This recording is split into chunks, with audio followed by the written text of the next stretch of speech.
Thank you everybody for joining us today. This is the Second Life Health Resources Tour and a discussion about challenges and solutions to using technologies like SL in healthcare. Our agenda. We're getting started a few minutes late. They have the sessions booked back to back, so unfortunately things are getting started a little later than we thought, but I'm going to do a brief introduction and then we're going to start in on a tour. And in this tour, my goal is to try to cover about 30 healthcare sites and topics within SL in approximately 30 minutes. And I'm going to be doing that by showing a series of video clips of each location and talking about it a little bit.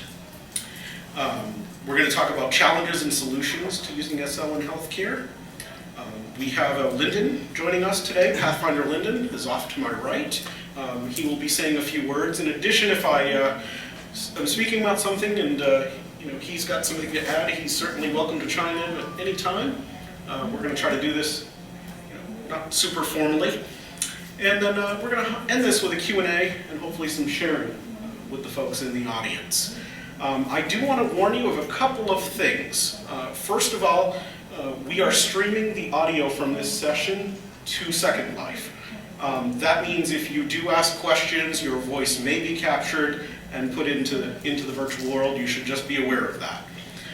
The other thing I want to make you aware of, we have a camera up here that's recording this session so that we can make it available after the fact. It's not streaming video currently, but if you do speak, you may be recorded on that as well. I do want to give you if you have a problem being recorded, let us know and we can pause during those parts. Okay, so who am I? My real life avatar name is Brian K. Perry. In Second Life, I am Bri Guffler. Some contact information there. For the folks who are in world listening to us, I am going to be starting a presentation which will have a number of videos in it. If you'd like to follow along with those videos, I'm going to give you a URL right now. That URL is http://bit.ly/SL, as in Second Life Health, HELTH. Again, that's http://bit.ly/SL Health. I will warn you, we're showing a lot of video in the next half hour, and the entire download over the next half hour will be about 2 gigabytes. So if you have a cap on your internet connection, beware of that. Okay, sitting next to me is Pathfinder Lyndon, and I'll let you do your intro if you'd like. Sure.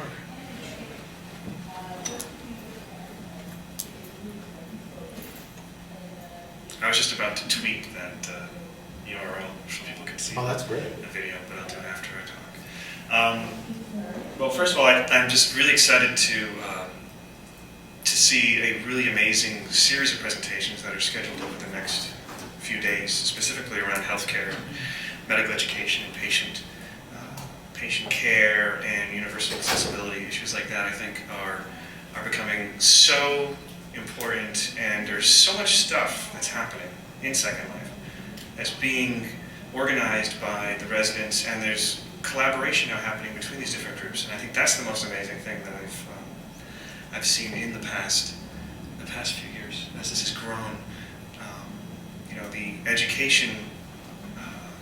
education community in Second Life, the academic and educational applications of Second Life have grown enormously, and what I'm seeing at this point is healthcare following the same trajectory. It's at a point where it's really starting to go to the next level, and really what's bringing it to the next level is not just innovative uses of Second Life, but really the collaborative opportunities that are coming together. So the groups of folks who are working together on collaborative projects, on events. I just heard music. That's next It's the door. room next door. They're having a party. I know, we weren't invited. Click on the dance ball. Okay, let's go. So it's really, I mean, it's a really exciting lineup of presentations. Where can people find the schedule of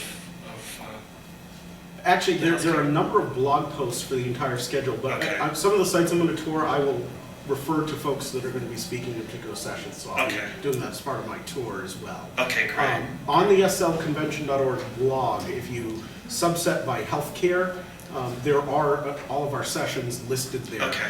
Do not go to the page that says healthcare track schedule. It is incorrect.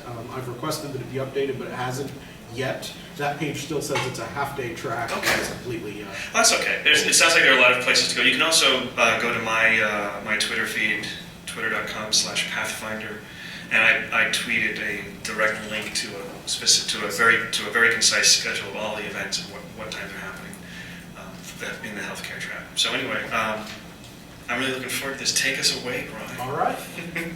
I'm going to just tell you folks a little bit about me. So I've been in SL for a number of years at this point, actually about 3.5 at this point, and think it's an amazing technology. My background is actually from the pharmaceutical industry. I have worked in information technology in the pharmaceutical industry and in healthcare with clinical trials for the last 15, actually almost 20 years now. I'm dating myself. And I just think there are so many applications for this technology. And with that, I'd like to go into a tour. And in this tour, I'm hoping to cover 30 healthcare sites and activities within SL in approximately 30 minutes. This next slide shows some of the topics I intend to cover. We're going to start with resources and communities. I'm not going to read through the whole list because we're starting a little bit late, but we're going to go ahead and start with health resources and communities. Let's start with Health Info Island. Health Info Island has a wealth of information and activities that take place in the city. By the way, one of the things I will mention about these specific video clips that I'm going to show you and the information I'm giving you, this is based entirely on my experiences as a tourist within Second Life. So I have not gone to any of these sites and asked them for permission to do this or asked them for their press releases about this. I am providing you with information that I've gathered as a tourist within SL. Certainly if I'm talking about anything that happens to be a sim of somebody here in the room and I get something wrong, feel free to raise your hand and correct me and fill us in. In any event, let's talk a little bit about Health Info Island. This island was created by a number of librarians and is funded by the Greater Midwest region of the National Network National Library of Medicine. And it was a grant that was written by Lori Bell of the Alliance Library System in Illinois. And we're actually touring a bit of the sim. One of the things in the sim is a consumer health library. Many of the objects in here can be linked and will take you to very interesting bits of info. Another really nice build on the island is the Path of Support that was created by John Norris. Each of these objects along the Path of Support is a poster about a different support organization or group within Second Life. And in clicking on these will either take you to the location or take you to the group entry within the world. Another thing that they have at Health Info Island is this exhibit hall, where there are a number of groups that exhibit about different topics. When I happened to visit here, there were various groups. There was some about accessibility, there was some mental health that you're seeing there as well. Okay, location number 2, Karuna. Actually, one of the folks from Karuna is sitting here in the group right now. So if I get anything wrong, please correct me, Janaya. I'm sure you will. And one of the things I'd like to point out actually is Janaya is also involved in story quests within SL, and that is the use of quests and writing to learn about different topics and to go on a journey. She will actually have a session tomorrow. It will be held in this room, and I believe, Jenna, you're at from 11 a.m. to 1 p.m. tomorrow in here, and it will be an interactive workshop, so you will actually get to participate in a quest. So I think it'll be fun. I will be here for that. So, but let's talk a little bit about Karuna. So this is a little tour of Karuna. Karuna is actually a very pretty build. And the sponsors for Karuna are the National Library of Medicine and the Alliance Library System. Karuna actually provides information about HIV and AIDS within the virtual world of Second Life. The project team for this includes Lori Bell, the same Lori Bell of Health Info Island, and Jenna Ball, who is Jediah Moraine, here with us today. And there's also a talented team of advisors and librarians, and I believe actually one of the advisors is involved in the AIDS.gov site for the United States. There is an information center here with lots of information, and there's a community center that can be used for groups. There's a little coffee house in there for meetings, etc. Okay, one group is the CDC. Those of you from the US and probably worldwide are familiar with the Centers for Disease Control, which is based in Atlanta in the US. The CDC has a SIM within Second Life, and they use this as a venue for forums, education, and for basically explaining the mission of the CDC to the members of Second Life. And this is their build. Another site, and this one's actually been around for quite some time, and I believe, Pathfinder, were you involved in the early days of Dreams? Dreams is a very neat sim. On the day that I went there actually to shoot this video, unfortunately they were in the middle of building out and getting ready for their next event, but over the years I've gone to a number of events in the Dreams sim.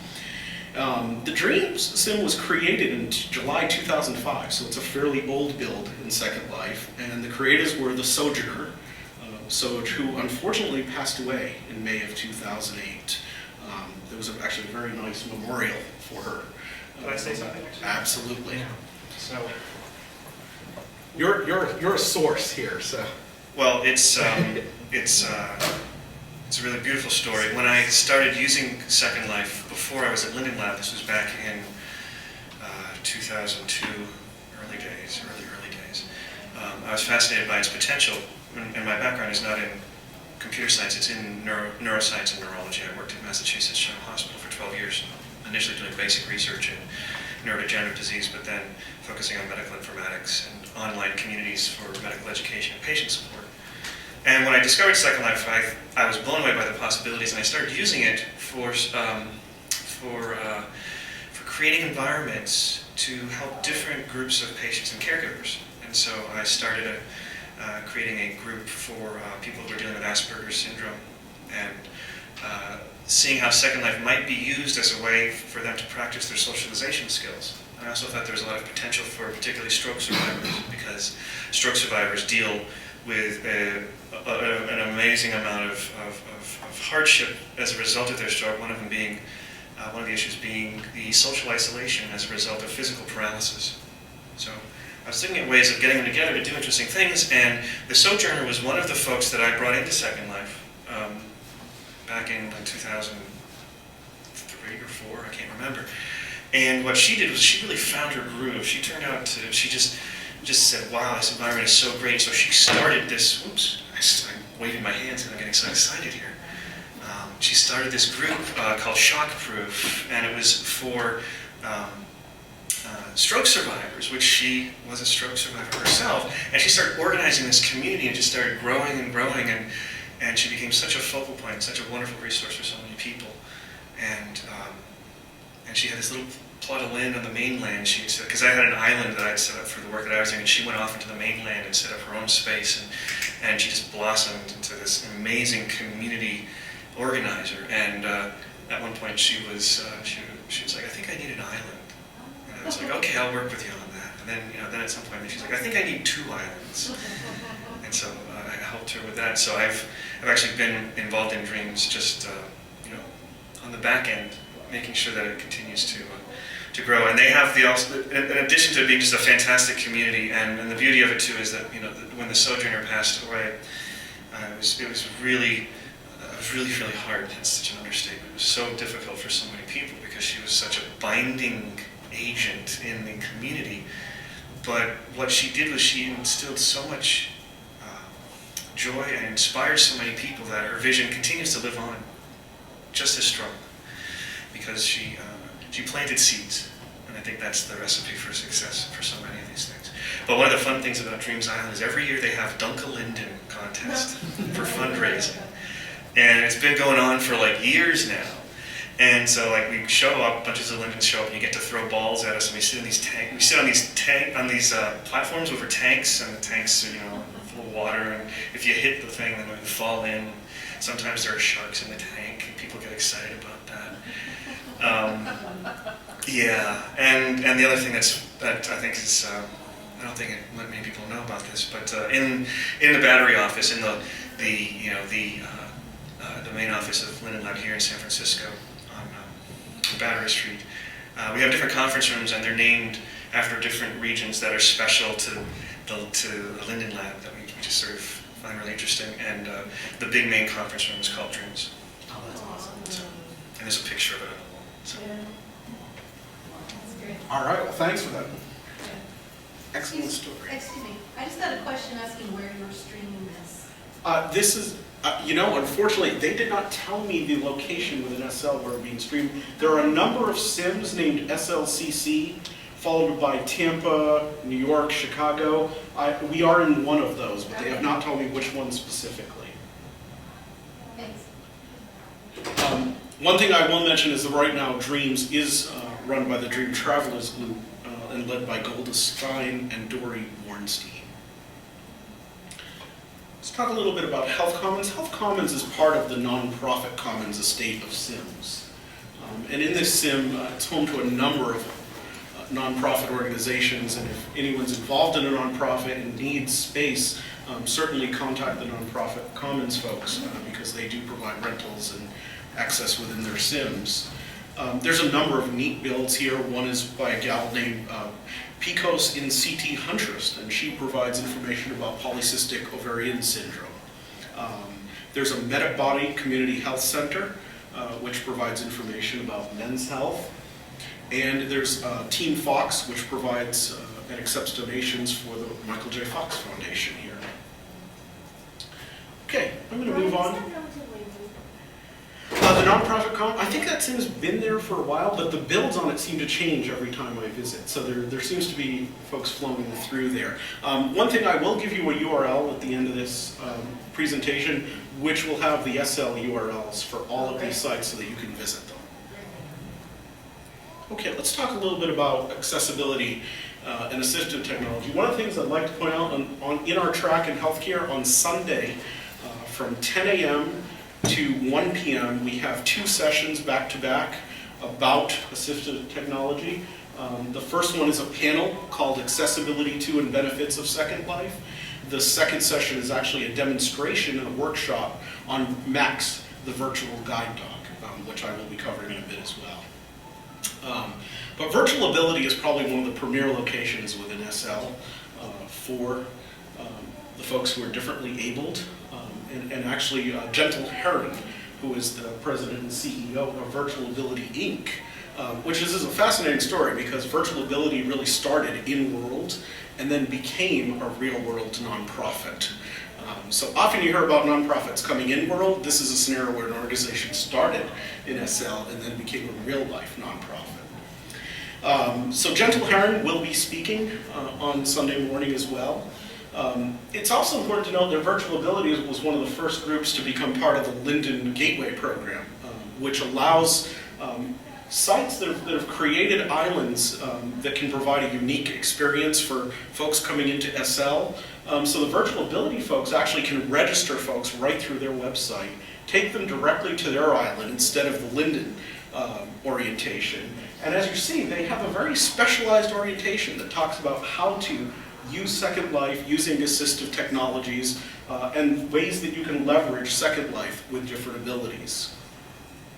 If you want to know more about the Community Gateway program, go to the Second Life wiki, wiki.secondlife.com, and just search for Community Gateway because we actually list all of the community gateways that we currently have. We're constantly adding more, and we have anyone can apply if you'd like to participate in the program, but it allows.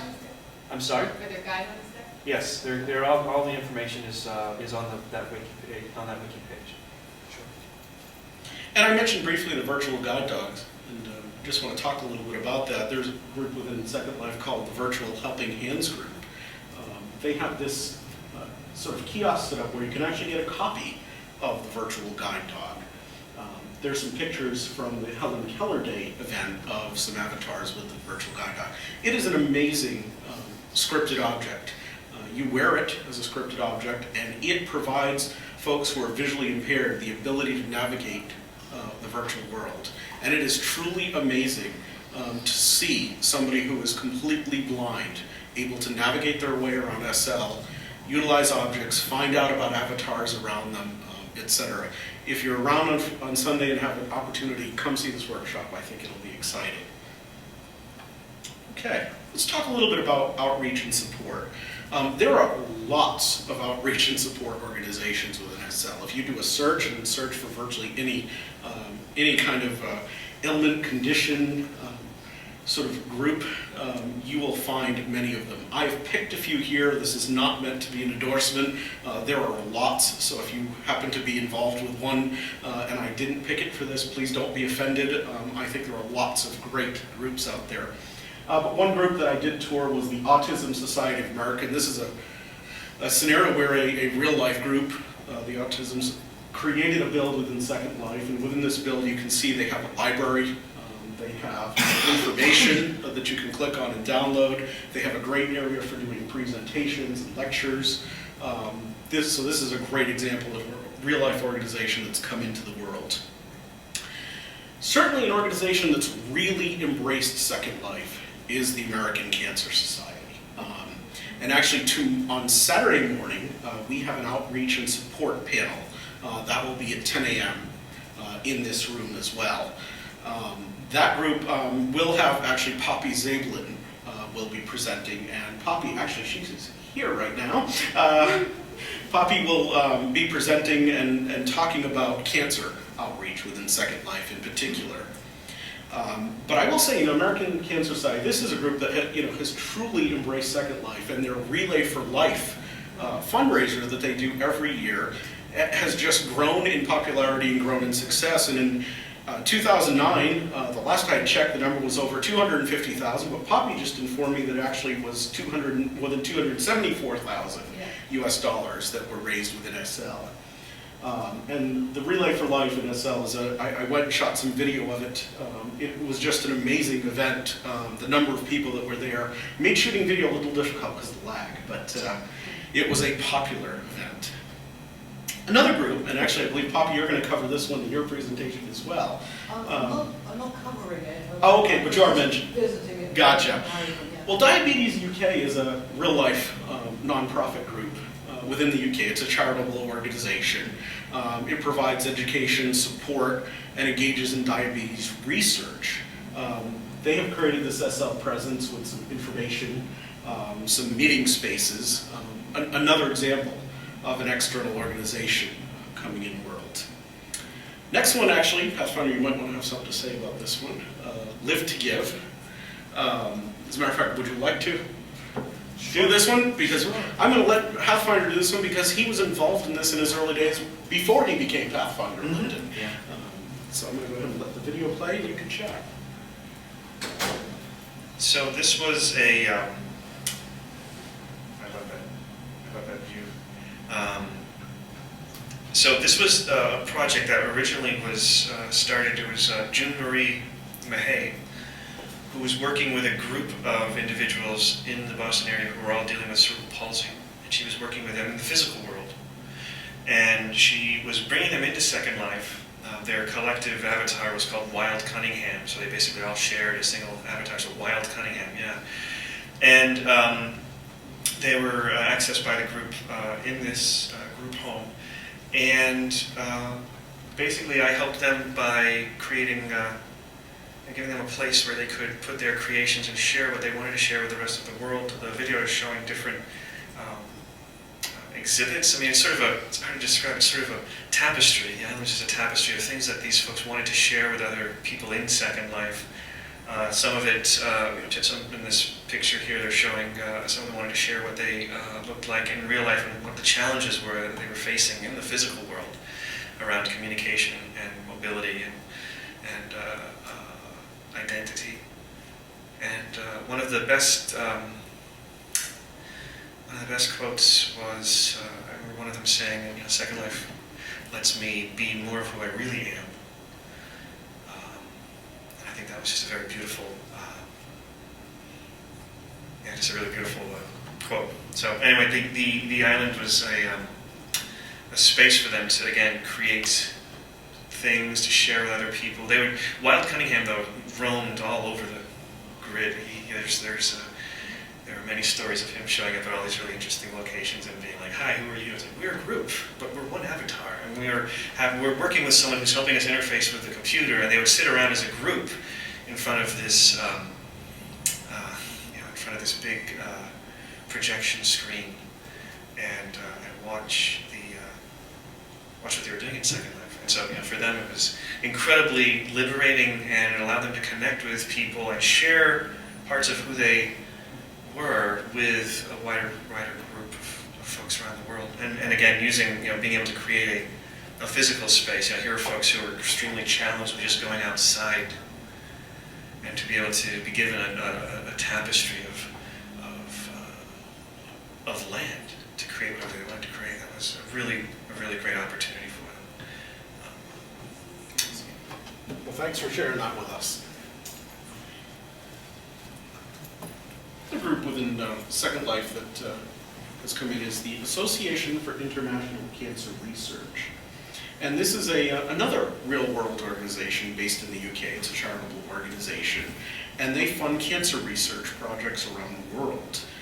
They've created a sim here which has some event space and seems to be full of spaces that are available for groups to use if they want to come into the virtual world for cancer research. There's also a store within the world and some facts throughout the world about different forms of cancer. It looks like an early build, but I think it looks promising. Another group I just want to mention briefly is Guiding Lights. This is a group that provides peer specialist training within Second Life. So anybody interested in doing sort of a peer support, peer outreach within Second Life should certainly talk to these folks. They are located within the nonprofit Commons estate, and they provide 6 training classes per month. You can sign up for a class, participate in it, and learn about effective ways to provide peer support within SL. Another group that I run into just a couple months ago was Project Hope. This is led by a person named Arwen Manonen, is her avatar name within Second Life. And this is a group that provides support and companionship to folks who have survived abuse. It's a rather beautiful build, as you can see from the video, and the landscaping for this was donated by Luna Bliss of Bliss Gardens, a place where I've bought many trees and other things in the world, and probably many people here have as well. I see a lot of heads nodding. One of the things they have is a wonderful art exhibit that is created by abuse survivors within SL. And there is a resource center with information and a space for meeting and seminars. There's the resource center that they've built. Okay. Actually, I'm going to talk about support for healing. This is a group that was actually founded even earlier than Live to Give, I believe. This group was founded in 2004, and the sim is actually adjacent to the Live to Give sim. This was really started as a web-based message board and was a support group. They've added the sim within Second Life, and a couple of times I visited here, I actually found active sessions in progress, so it seems to be a fairly well-used sim. As a matter of fact, there was a session going on right while I happened to be shooting this video. I didn't get too close to protect the identity of those involved, but it is a very active sim for folks that would like to get support. Let's go on to healthcare and education. This is probably one of the more active areas in Second Life. I'm going to talk a little bit about one that's been around for quite some time, the Ann Myers Medical Center. This is a build that's been in Second Life for quite a few number of years at this point. It's located in the Sprott Shaw College campus sim. It's actually done by members throughout the world. They host training, seminars, they have a lot of interactive exhibits. I just happened to, when I was visiting, run into this exhibit here on H1N1. As a matter of fact, it was a rather timely topic. Okay, the next one, also this is also Janaya Moraine. We talked about you earlier. The Virtual World Story Project. I think I mentioned before, Janaya is going to do one of her quest sessions tomorrow, and I'm just going to move on. We'll give you a chance to show everybody tomorrow. Anatomica. This is an amazing build. I had the great fortune of being able to tour this build just about 2 weeks ago.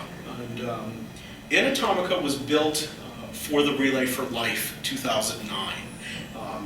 According to Poppy, I believe Anatomica is now available on the American Cancer Society sim. Is it currently open, Poppy? I believe so, Great. because it was actually demonstrated at the American Cancer Society real life summit meeting. Ah, okay, great. Well, if it isn't, I'm sure it will be shortly.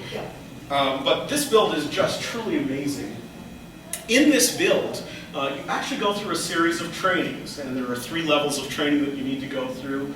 Level 1, it takes you into the bloodstream and teaches you about different types of blood cells, about different types of cells and their functions, and you go through these 3 levels of training. And when you're done, you get thrust into this mission.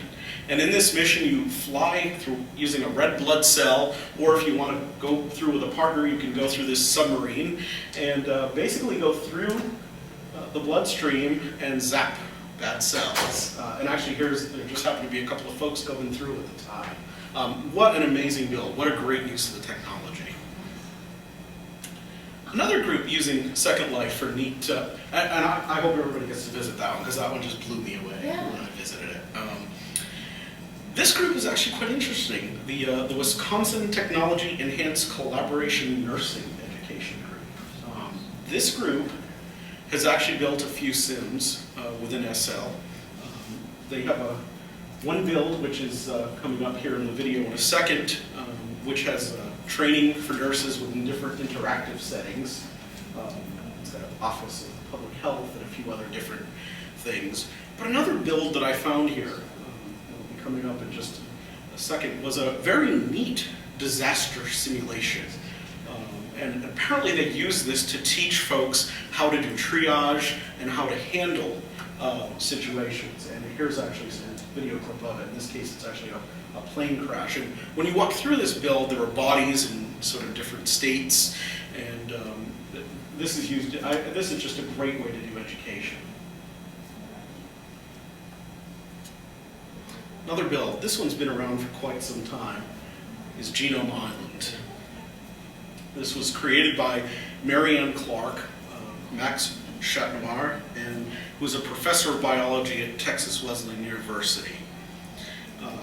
I've toured this sim actually a few times, and as somebody who's worked in the research field for many years, I just find this stuff really interesting. It's a great build. It takes you through various stages of understanding. There's a work that sort of teaches you about the early work of Watson and Crick. There's an area with gardens and animals that teaches you about inheritance patterns of genetics. And then there's this big tower, which I just sort of panned through in the video, which has lots of topics about DNA, chromosomes, and the chromosome cafe. Great build to explore. You get to see Gregor Mendel's yes. monastery. Yes, as well. Where he's growing the peas. It's just, it's very informative and a great way to take people through this. Another group I want to talk about was the New Media Consortium. This is an international nonprofit. They have a number of sims that cover a number of topics, but this particular one is called NMC Life Sciences. And in this one, they're showing a simulated environment for emergency techniques. I also want to talk a little bit about Healthlands. Healthlands is owned by the Imperial College in London. This is part of a large cluster of sims. Second Health London, there's a UK virtual hospital, National Health Service.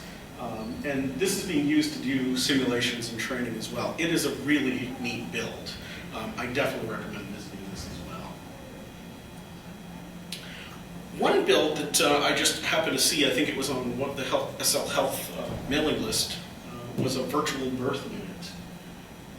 This was actually created by the Second Life Education New Zealand project. And it was built to explore the importance of environment in the process of childbirth. It's a very neat build. It has different rooms, birthing rooms, et cetera, that you can go through. And I thought it was a very neat use of the technology as well.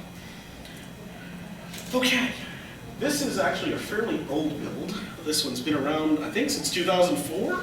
Oh, that build is actually, that's been around longer. Yeah. Okay. It still exists. Then I just visited it to take this video about a week ago or 2 weeks ago. It was created by Nash Baldwin, who was James Cook in real life, and sponsored by the University of California, Davis. And I'm actually going to take you through it a bit. There's actually some audio with it that, if this microphone is working, will pick up. It's the creepiest part of it. It's the audio. Yes.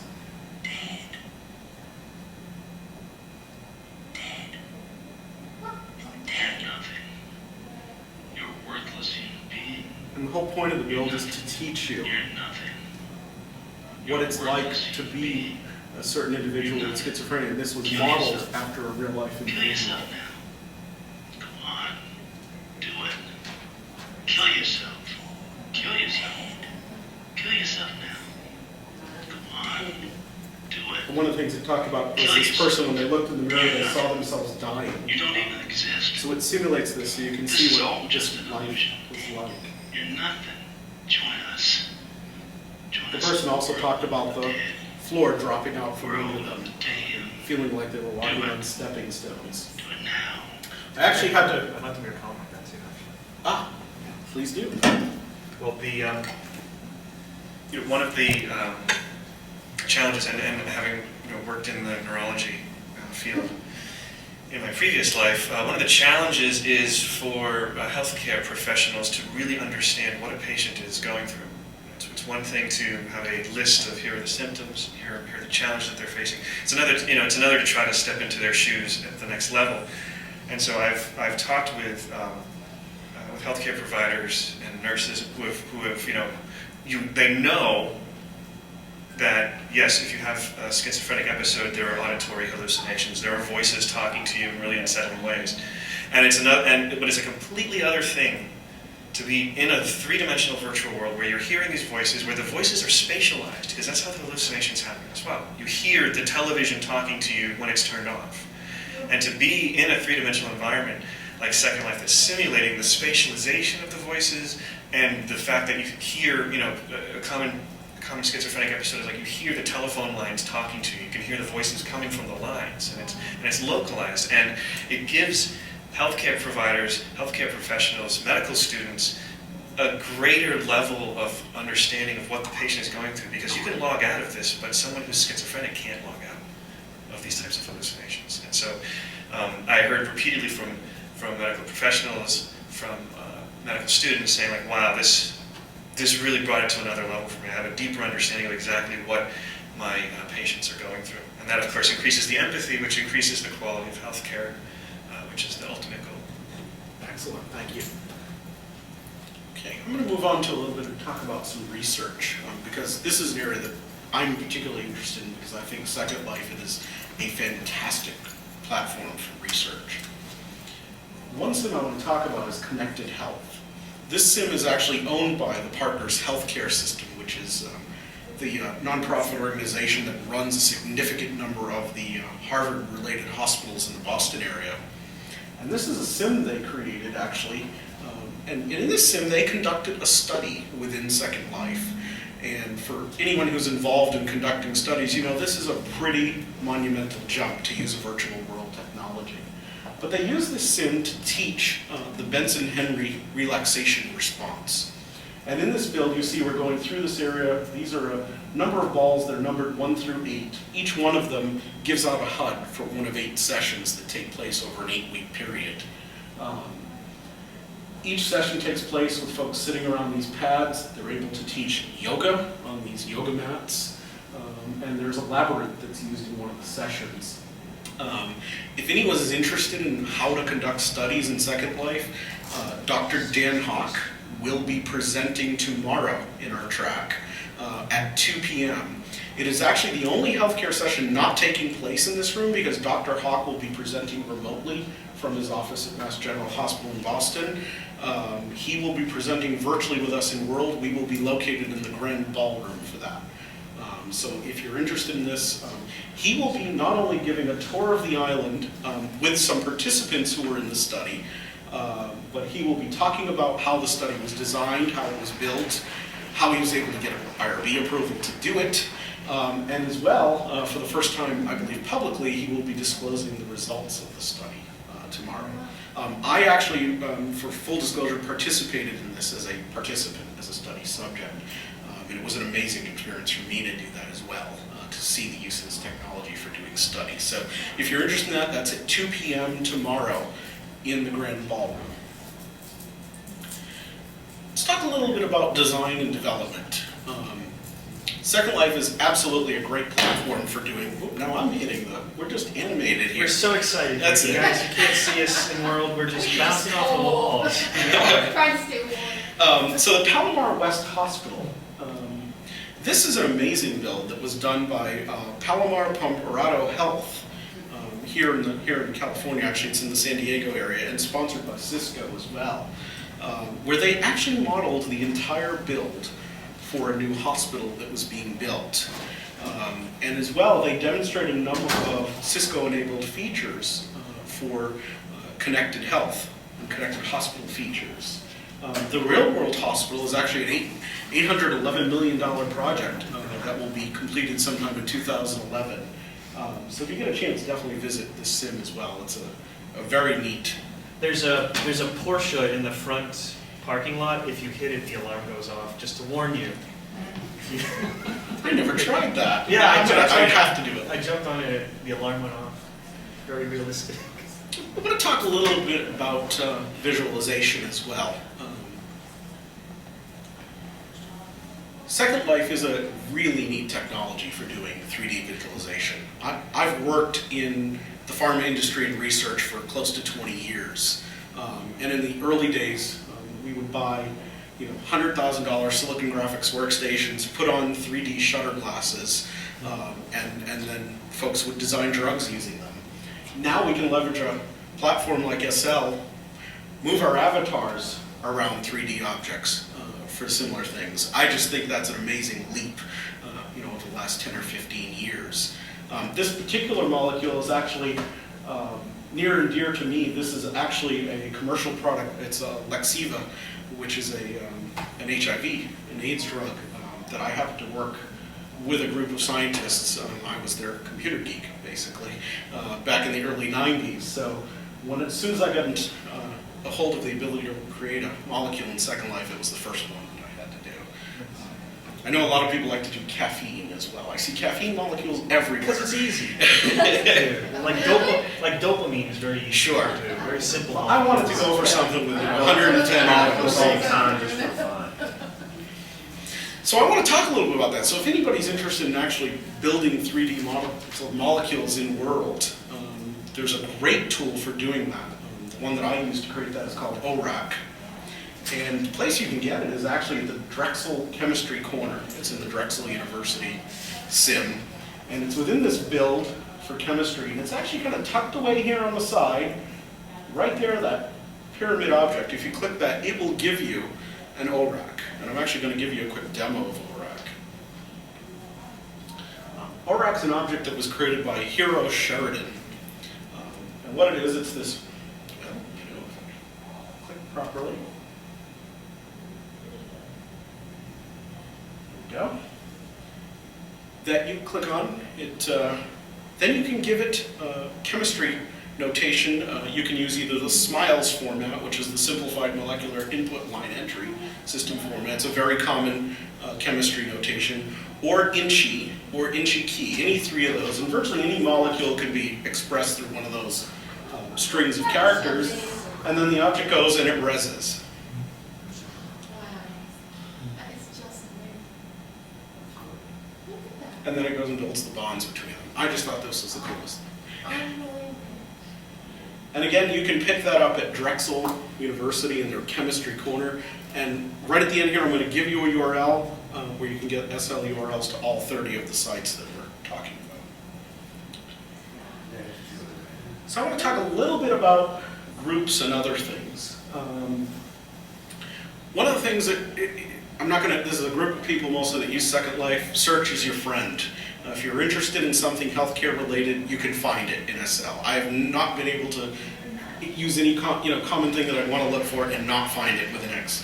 There are certainly some active groups. One that is healthcare education. That group gets a lot of posts, a lot of activity. There's a lot of announcements in the group chat about sessions that you can attend. Another one is Mental Health Network as well. That one seems to get a fair bit of traffic. I also wanted to talk about some websites as well. There is a great resource on the web for links to healthcare related sites, and that's http://slhealthy.webpaint.com. And that is just a great group. There are a few Ning social networks out there as well at ning.com. If you search for Second Life and healthcare, you'll find them. I'm also going to talk about Twitter, because there's a few folks out there that Twitter a fair bit. One getting more active recently. I am. I've tweeted more in the past 3 days than I did all last year. And I've noticed it. See an addict. And a couple of folks, and actually the other one is here as well. Poppy Zabelin, and actually she's on twitter.com as Poppy_Zabelin, Zabelin, and there'll be a link to her in the links as well. She tweets a lot of healthcare related stuff that I find useful, a lot of it SL related. Probably, I would say, Poppy, 70% of what you write is about SL, isn't it? Oh, I try to keep a balance, yes. But you seem biased toward SL, and we like that. That's But I also find it interesting because people in SL want to know about real world about. Absolutely. So I find your tweets very useful. I had not been interested that much in Twitter. I was one of those, like you, Pathfinder, that signed up and then didn't use it for ages. And then Poppy mentioned in one of our meetings that she was on it, and I've been following it every day to see her tweets. And now also Pathfinder Linden, you have a lot of great tweets coming out lately, and now that we're announcing it publicly, he's going to have to continue. So let's all hop on. I tweeted just now. So the other thing I also want to point out, and it's sort of Yeah, check it. much lower tech, we're going back to 80s internet technology here, but there is a great mail list for healthcare for Second Life, and that's, you can go to the website lists.secondlife.com, and it's called SL Healthcare mailing list. Probably the easiest way to find it is just Google Second Life Healthcare mailing list, That works. because the URL is pretty long. But actually, I started that maybe a year ago, because the success of the education mailing list, it's hosted by Linden Lab, it's hosted on our servers, but the success of the education mailing list really, it was just amazing with the archives as well as Yes. a resource for people to go back and You can read search. all this information for research purposes. I find using search on the archives is useful Yeah. for trying to find things as well. And it's not a mailing list that you're going to get 500 messages a day on and clog your mailbox. It's a few quality posts a week. So I definitely, if you're interested in Second Life Healthcare, you probably want to be on this. Okay, and I did promise you a URL where you could get to all these sites, and that's http://tr.im/health30. HEALTH30, and that's going to be the SL URLs to the 30 healthcare sites we covered in roughly, it was a little bit more than 30 minutes. You might, did you hear about TR.im? No, are they? They're going out of business. So many of them. Oh. So that the URL, yeah, I can talk to, so it goes on the stream. So this is a challenge actually, because I had we've been using the TR.im is a free resource to shorten URLs and to allow you to also sort of track like how many people are clicking on them. But they actually just announced, it was this week, I believe, that they've run out of money, no one wants to buy them, and they're shutting down, kind of thing. You know, I mean, it's typical for startups like that. You know, most startups fail, unfortunately. So the bad news is, like, come next year, I think they're going to keep these URLs alive for a while, but they could just all go poof, which of course means, you know, people won't be able to find things anymore. So I would recommend that you go there and then bookmark the URL after that, and then save that one. Don't save the tr.im. But I used to use trim URLs in my slide presentations all the time too, so I'm actually going back online, finding all my slides and going, oh, change that. If you're looking for a similar service, one that is very popular and has really been embraced by Twitter itself is bit.ly, bit.ly. So go to bit.ly, set up an account, and you can use it as a way for you to shorten URLs and get a sense of how many people are actually clicking on them, which is, of course, a great way to gauge how much your message is getting out there. But just giving you a heads up, because I don't want this to go. Oh, I appreciate it. And actually, the link that I gave early for anybody that wants the video to all of these slides, particularly for the folks that are in world, that was using bit.ly. I will create a bit.ly one for this, but for anybody who wants to know where this points, it ultimately goes to a page on my blog. So if you want to know the ultimate destination, you can also go to my blog, which is at www.bkp, which is my initials, .net, and there's a page that says SLCC 2009 healthcare links. That'll get you. I'm not trying to pimp my blog here, I'm just trying to make sure you can get to this list if trim goes away. All right, let's go on to the next section then. Challenges and solutions to using SL in healthcare. I have to give this disclaimer to keep my insurance and legal folks happy, but I'm not a lawyer. My avatar doesn't play one in SL, and you should always consult with your own legal counsel about issues. So let's talk about some challenges and solutions to using Second Life in healthcare. There's certainly ease of use barriers. Second Life's getting easier to use over time, but there are barriers. We also want to talk about restrictions on advertising. I'm going to talk a little bit about informed consent. I'm going to talk also about electronic and digital signatures in virtual worlds, patient confidentiality, and then ultimately computer system validation. I know we started a little bit late, so I'm going to try to pick up the pace so that we can still have some Q&A time. Everybody here is probably using Second Life, so you know if you try to introduce new people to the virtual world, there are some barriers. We all know that the SL viewer has some pretty hefty hardware requirements. That's gotten better over time, and certainly more graphics cards are supported more widely now. You can always mitigate this by cranking down settings, but it's still a problem on lower end laptops in particular. And given the popularity of laptops these days, this is certainly an issue to be mitigated. Other ease of use barriers are the learning curve. For folks who are not used to using 3D virtual worlds or using MMORPGs or other types of similar technologies, using Second Life can be a difficult learning curve for them. One thing certainly, a lot of the organizations I've talked to and work with is they have found that if they create a custom orientation in the user session that is geared to their particular use, so if you're an education group and you want to use it for education, you might want to train your students about their particular uses. If you're going to be conducting a clinical study, as the folks at Mass General are going to be demonstrating tomorrow, these folks actually did a sort of orientation session to get folks oriented with how to function in the study.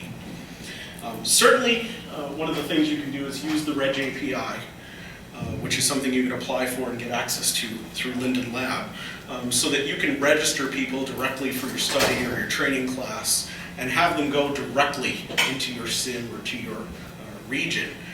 Instead of going through the Second Life orientation, you can take them through a customized orientation for your study or whatever you're doing. And the other thing is work out training and user issues in advance. You don't want people showing up the first day for a class or for a study that you're conducting and having them working out issues of SL voice and things like that. It's really good to have an initial session just to get them situated. I want to talk a little bit about restrictions on advertising. I work a lot with pharmaceutical companies and companies that develop medical devices. And certainly we're always talking, because I'm very interested in leveraging Second Life, about ways to use SL.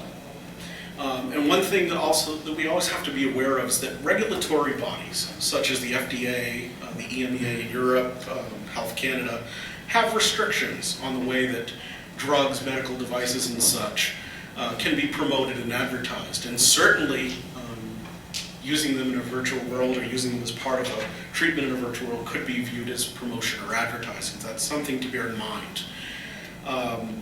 So I just wanted to point that out and make folks aware of it. There are ways, if you're going to promote products such as drugs or medical devices in world, to get that kind of activity pre-approved by a regulatory agency, and there's a process for doing so. I'm going to also talk a little bit about informed consent. Informed consent comes into place.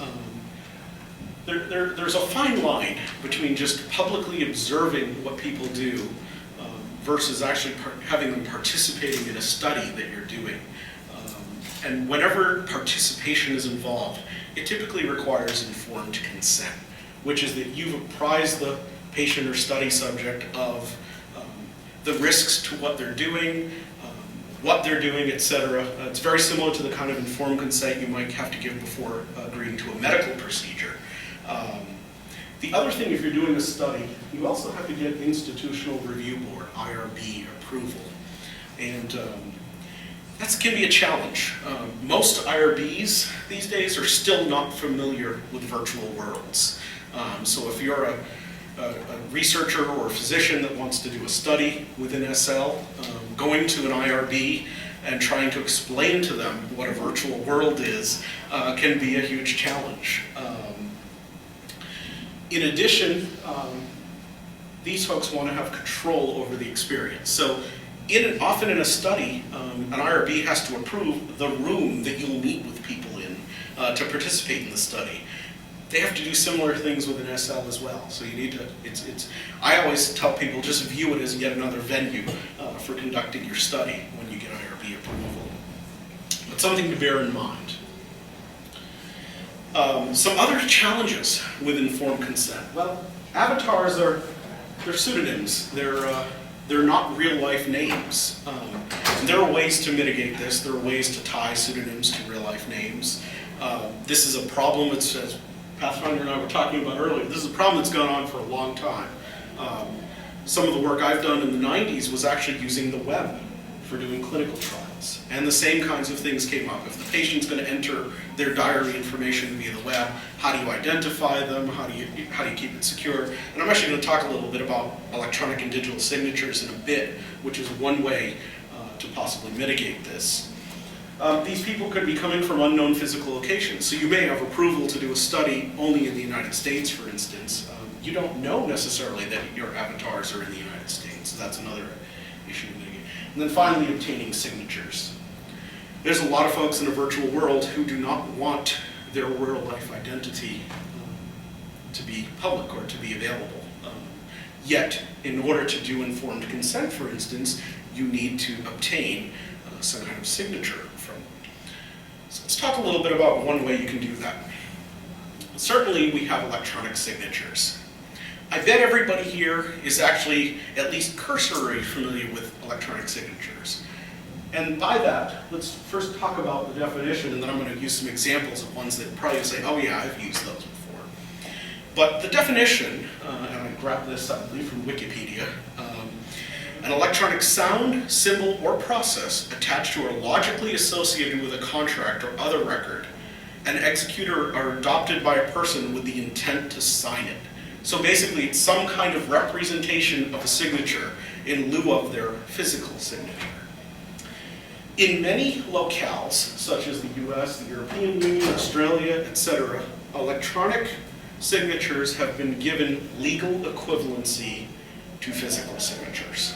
So in the US, you can electronically sign things, and it will be considered equivalent to physical signatures.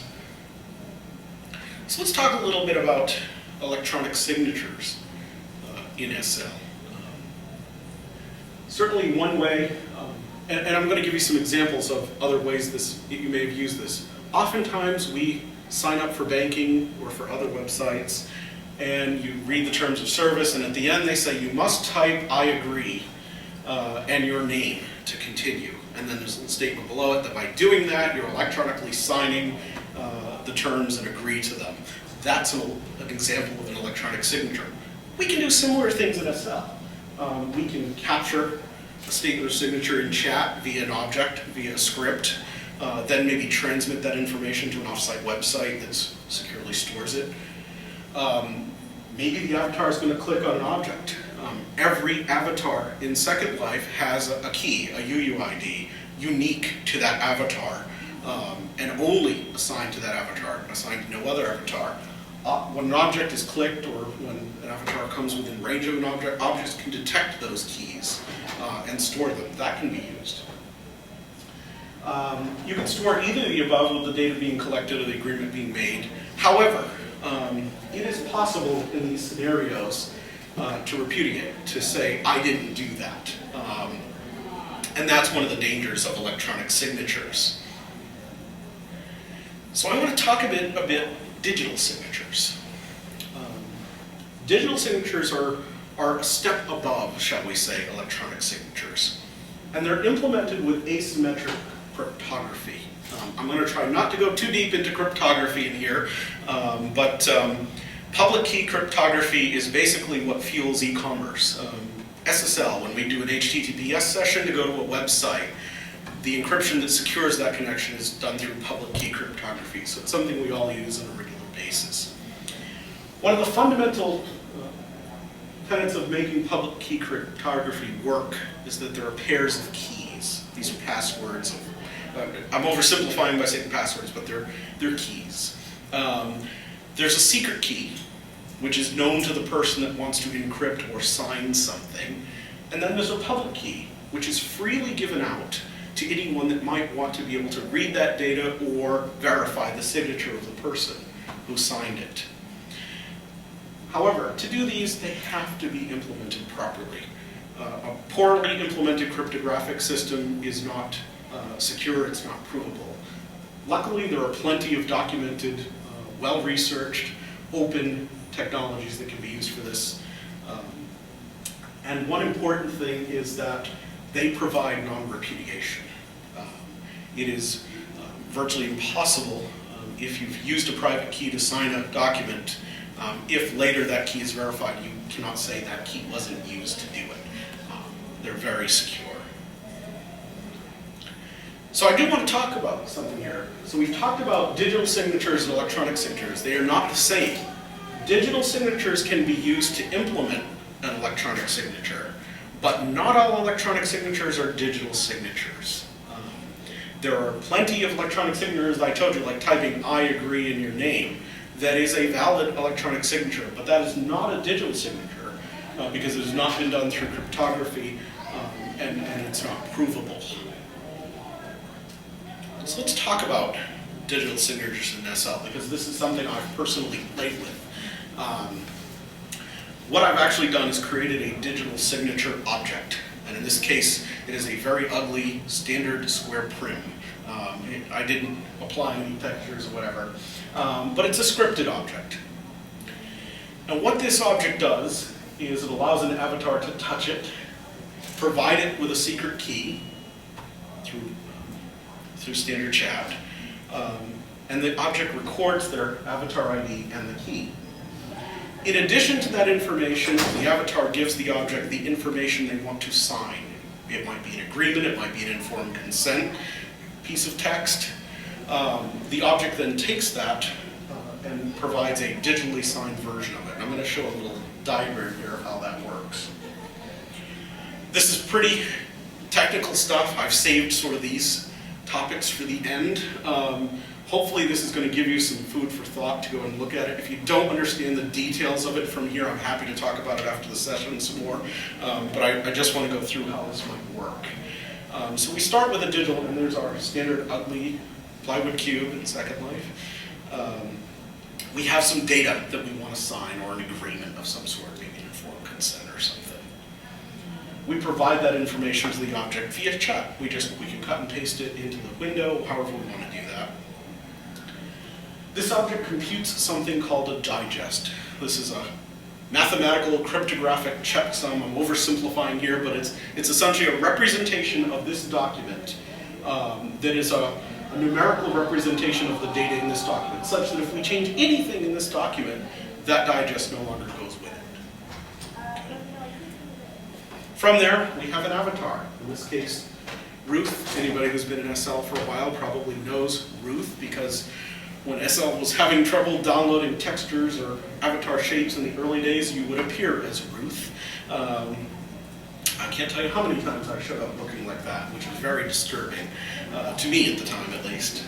But the avatar touches and provides their secret key to the object. The object does some of its cryptographic magic, and out comes a copy of the agreement with the digest that it computed signed by the secret key of this avatar. And that's just a unit that now is a signed contract or signed piece of data. How do we then take that data and verify it? Well, the same object that created the digital signature can be used to verify it. So again, here's our standard plywood prim object. We give the object the agreement and the signed digest that was created by the other process. The object then takes that and splits it into two parts, the agreement itself and the signed digest that it computed. Puts it through its algorithms, and out comes a computed digest. So it takes just this thing and says, okay, if I'm given this agreement or this piece of data, here's what the digest for it should be. It then takes the digest that was given, the signature of the document, sends that through, takes the public key of the avatar. Remember, we talked about how these things are in pairs. This is known to everybody who wants to verify the signature, and computes a decrypted digest. So it takes the digest that came with the data and decrypts one. So it computed what it should be. It took the one that it had, checked it with the signature, and then it checks for match. If they're equivalent, then that agreement was signed by that avatar. If anything in that agreement had been changed along the way, they wouldn't match. So anybody altering an agreement or a piece of data, it will now fail the digital signature. Or if they've got the wrong key, it was somebody else that signed it, it will fail as well. So this gives you something that cannot be repudiated. You will know that it was signed by that person holding that key and was that piece of information. This is same kind of technology we use to enable e-commerce. I know it's pretty heavy stuff. If you're interested in how this works, I would recommend that you look up public key cryptography. Wikipedia has a great bit of information on there. So let's talk about some of the logistics. Certainly one of the logistics to doing this is that you must be able to give the avatars that are going to sign things their secret keys in some secure way. Usually this is done out of band, so you might do it by phone or through an email that's outside of SL so that it's not within the virtual world. And the public keys that can be used to verify those signatures must be available to everybody. Now in the object I was playing with, the public keys were stored in a database in a website, so they could just be looked up by the avatar key. You wouldn't have to actually communicate them to the object. Also want to talk about the fact that some locations require an upfront agreement to use digital signatures. One, in fact, is the Food and Drug Administration here in the US. If you're an organization that intends to use digital signatures, they require you to make an attestation that you intend to do that and that your organization will treat them equivalent to physical signatures, etc. It's a real simple process. You send them a letter. And I want to give everyone a good example of some pretty solid regulation.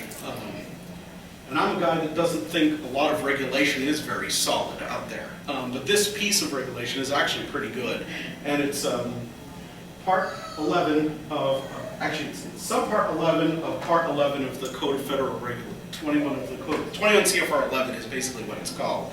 That is the FDA's particular guidance on using electronic signatures. So if you're interested in this, I definitely recommend it. It's only a 5 or 10 page document, but it really describes a great way for doing this.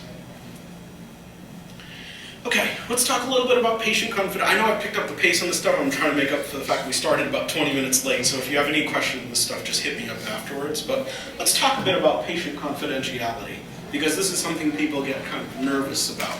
If I'm going to be offering to do therapy for patients, for instance, I personally wouldn't, but if I were someone who did, I would be very concerned about this. So some things to bear in mind. If you're using regular text chat to communicate, anybody within 20 meters of you will be able to see that within Second Life. That's even across land parcels or SIM borders. So bear that in mind. IMs, however, are certainly much more secure because between two avatars, they are private. However, it is fairly common, I shall say, folklore or knowledge, and I presume it won't be confirmed or denied, but that Linden staff can see IMs. I presume you don't want to comment on that. Didn't think so. From anecdotal information from folks who have dealt with the governance teams, etc., it's been insinuated that that information is available. So it should be something you bear in mind. Another thing to bear in mind is voice chat. It can actually carry quite a distance in Second Life. So I can be on the other side of one of my Sims, and literally if some of my members of my team are meeting, I can hear them. It may be faint, but I can hear them. In addition, one of the modes you can set for voice chat allows voice to be relative to where your camera is, not your avatar. So I could be on the other side of the sim, pan my camera over, and sound like I'm just sitting in the middle of them. So you should bear that in mind. One way to mitigate this, though, is certainly private regions. So if you have a private region, it's not attached to any other region, and you control access to it, you can at least have control within a relative degree of knowledge of who's getting your communication, so bear that in mind. I want to talk about some other ways to mitigate this. One of them is Linden Lab has announced through the blog a behind the firewall solution. This is a private grid that you can run, and I guess I've heard conflicting reports. Some folks have said that you run it on your own hardware, others have said you get the hardware from Linden Lab as an appliance. I suspect you can't talk much about this one either. Other than, I guess, it is a product that's coming. Yeah, so I can neither confirm nor deny. I did not. I mean, it's a no-brainer, right? I mean, we've heard repeatedly that folks want to have the ability to run Second Life behind their own firewalls for a variety of reasons, security being one of them, different levels of security. And so, we've acknowledged for a long time that we've heard this, and we are. All I can say is that we've heard you. We're working on something. It's in beta. And that's all I can say. It's at the same time, it's. Well, I don't want to steal your thunder because I know you're going to talk about the interoperability stuff, permeability of things. But that said, security is a very nuanced field. I dabble a little bit in IT security stuff in another previous life. And part of what's critical is to realize what exactly are you trying to secure? What are the things that are really the crown jewels that you want to protect? What are the things that you as opposed to saying we have to lock up everything behind a firewall, right? So, there is, for instance, a great deal of and there are different levels of security. So what's good enough for you is not good enough for the Department of Defense, which may not even be good enough for what banks need to do in terms of international banking. And so there are different levels of security. There are different, the only 100% foolproof computer security system is a computer that's not connected to anything, right? That's a given. In fact, that's what the Department of Defense does for their extremely high-level security things. They use they call it air gap security, which basically means there's an air gap between the computer and the network. There's no connection. But it's a real challenge. And oh, thank you. That was a good cheer. That's what I was saying. But the good news is, this isn't anything really new, right? I mean, because healthcare, medical informatics, you guys have been looking at security issues since the internet, since pre-internet, and there are a lot of ways of tying together different systems with different levels of security, and compartmentalizing and securing the really secure stuff, and yet having the freedom and the flexibility to use these more public systems in ways that do not compromise patient confidentiality or medical record security or anything like that.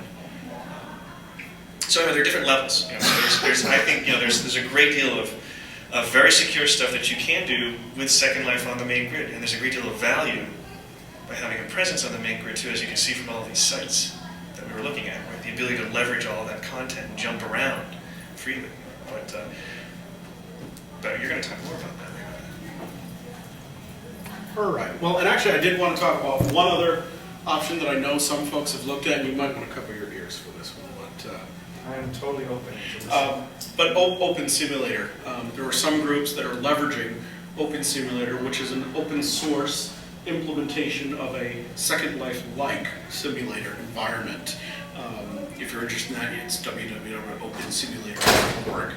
As of right now, this is not a kind of solution that most folks could take out of the box, bring up, and be using very quickly. It requires a fair amount of sophisticated technical knowledge to operate and make useful. But there are some folks that are doing just that to be able to deliver therapy using virtual world technology. So it's definitely something that should be in the arsenal of things you look at. I'm going to talk about one last topic. Computer systems validation. This is a topic that is particularly important if you're going to use Second Life to conduct studies, collect data where you might be submitting that data to a regulatory authority. It's really a documented approach that provides a high degree of assurance that a computerized tool, and that's what Second Life virtually is, will perform its intended functions correctly, consistently, and according to your requirements. In SL, typically we'd apply validation to scripted objects that perform functions. Maybe they collect a piece of data. Maybe you're using them to do digital signatures, the ugly plywood cube. Those are the kinds of things we may need to validate. And I'm not going to try to give a course in computer systems validation because I actually speak all the time for organizations like the Drug Information Association, where I do half-day workshops on computer systems validation. It's a very complicated topic. There's a lot of stuff, but really it involves documenting your requirements, documenting your designs,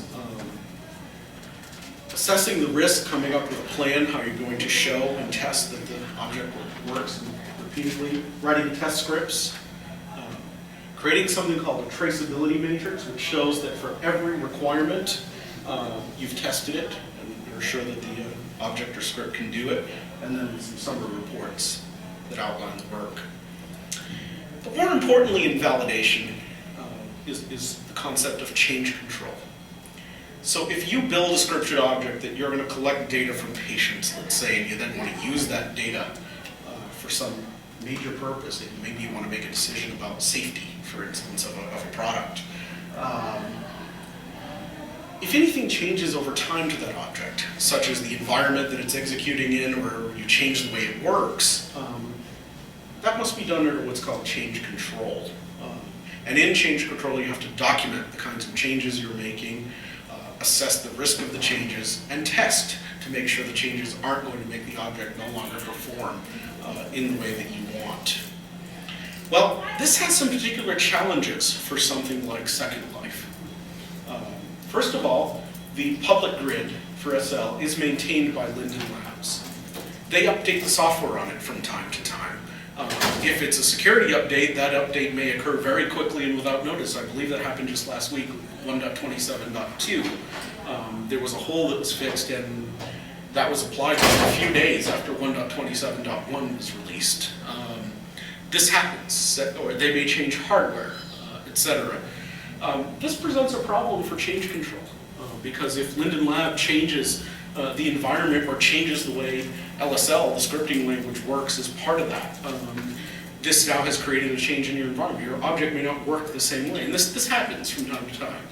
Linden Lab makes a change in the way the scripting language or something in the physics works in Second Life, and things break. They obviously try hard to keep that from happening, but it does happen.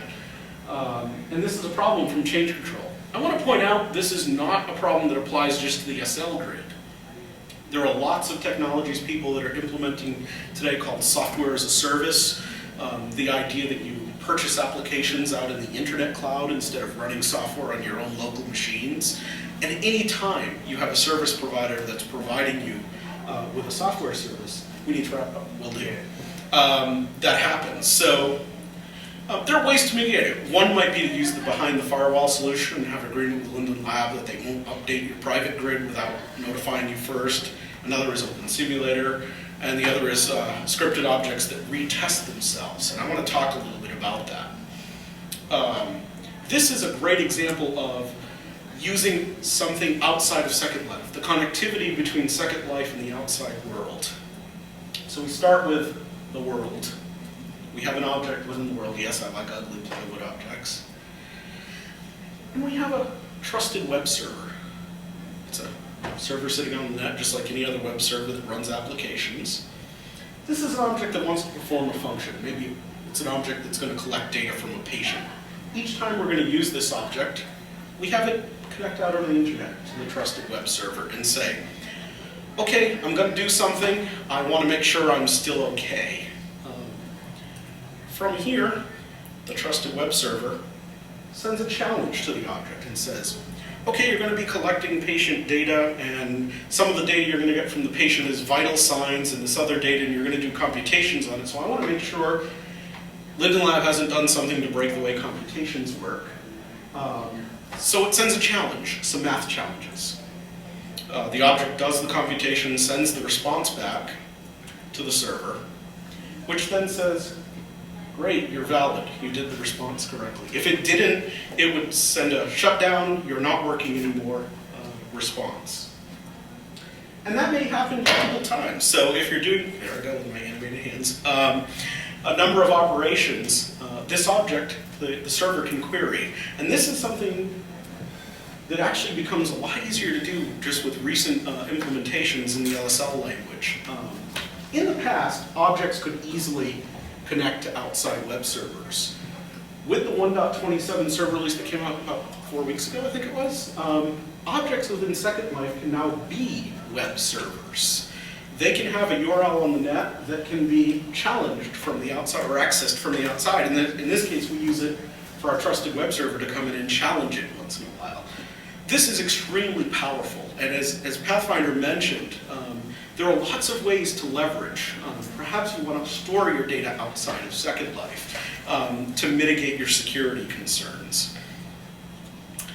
So the things, I just want to cover this real quick and then we need to wrap up.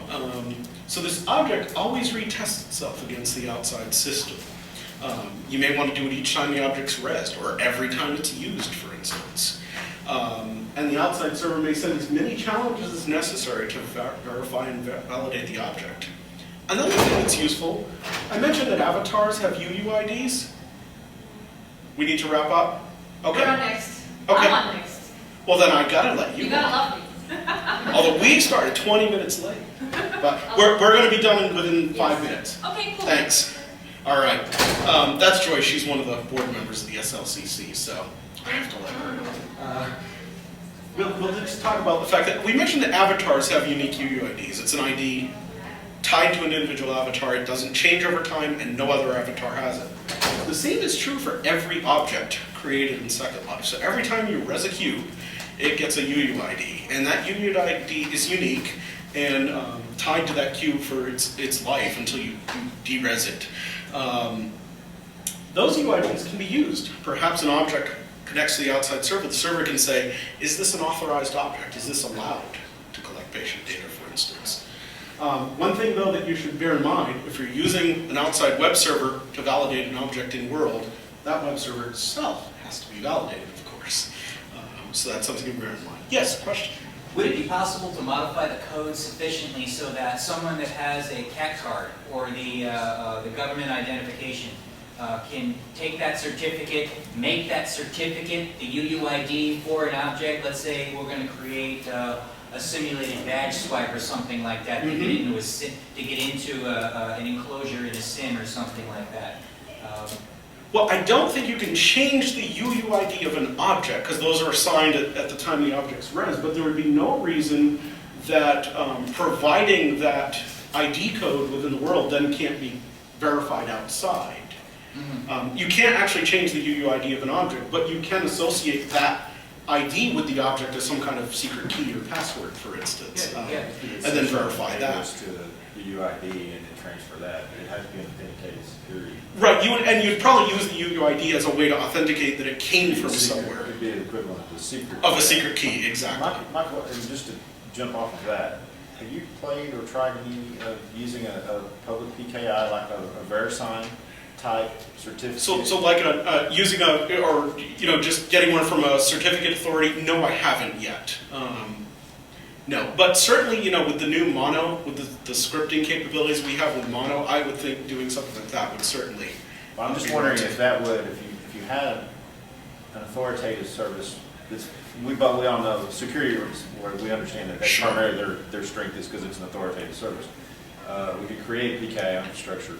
Anyone can create a PKI infrastructure, but understanding that they are recognized as being a public infrastructure security authority, that it would allow us to maybe get through some of the validation issues that we run into. Right. So it's certainly, and I think, now that we have Mono, which lets us create much larger LSL scripts, I think it would be fairly straightforward to implement something like that. Asymmetric two-factor authentication possible? I don't see any reason why not. One thing I'd love to see Linden Lab do at some point is have secure ID authentication for avatar logins. You can't talk about that either. No, I'm just going. I'm just saying. I'm thinking that's interesting. I think that would be. What's funny is a lot of MMOs like World of Warcraft offer it as an option, and they're certainly, not a platform for a serious business as Second Life is. So that's something I'm going to. We need to get out of here, folks. But if you have any other questions, I'm happy to do so. Talk to you. Also, my email address is real simple. It's BKP, my initials, Brian K. Perry @bkp.net. If you want to send me a question afterwards, I'm happy to chat. Or you can catch me in World. I'm Bry Guffler. I apologize we didn't have enough time for questions and answers. We started a little bit late and we're being thrown out about 5 minutes early. So, or are we? No. Okay. Anyway. I also tweeted the direct link to the Second Life healthcare mailing list. So Brian, maybe if you might want to post something to that list, giving a link, links to all the different stuff, that you want to share with folks. Yeah, and if you have a business card and want me to send you either copies of slides or the URLs or anything, just give them to me and I'll be happy to follow up to do that. Cool. All right, thanks again, everybody. Okay.